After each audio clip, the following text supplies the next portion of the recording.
से बोली बाबा बैजनाथ की। बोल बम बम बोल बम बम बोल बम बम बोलो, बोल बम बम बोल बम बम बोल बम बम बोलो। मुंगे से जल भर के ले आइला, मुंगे से जल भर के ले आइला, बाबा के लागल बदाम।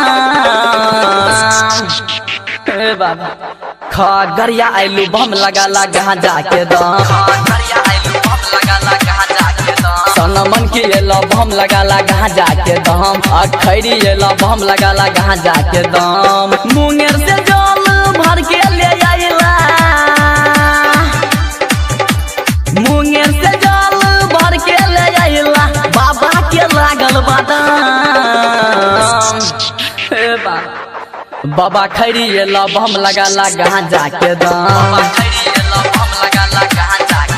बाबा झिमा आइलू बम लगाला गांजा के दाम, सबर जीता आइलो बम लगाला गांजा के दाम।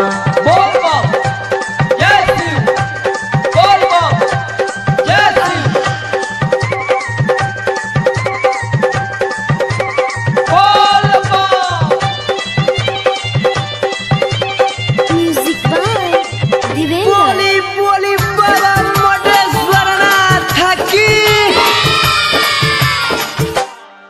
आह पैसे पहले गाँव में हो गया सोर हो, अतने हम कहबा तोरा चल बम सब जोरे हो। पूरा दुनिया में बाबा छै नामी, डाक बम जाए पिन के गरवा सारी दामी। हम ये ताने कहबा, हम ये ताने कहबा, सेवा में कहूँ न काम। ए बाबा चिड़ैया आइलो बम लगाला गांजा के दाम,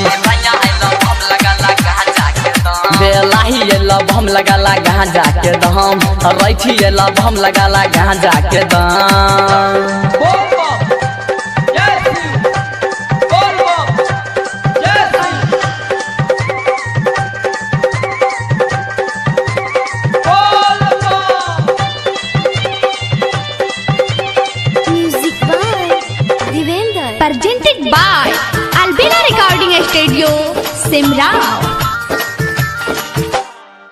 बम खातिर नान लियई फल करे नाश्ता, सब गाम गाम में डीजे के व्यवस्था हो। हमारा गाना के बढ़िया अंतरा गाना उ लिखले चंदन जितेंद्र उत्तपरा मोद प्रेमी,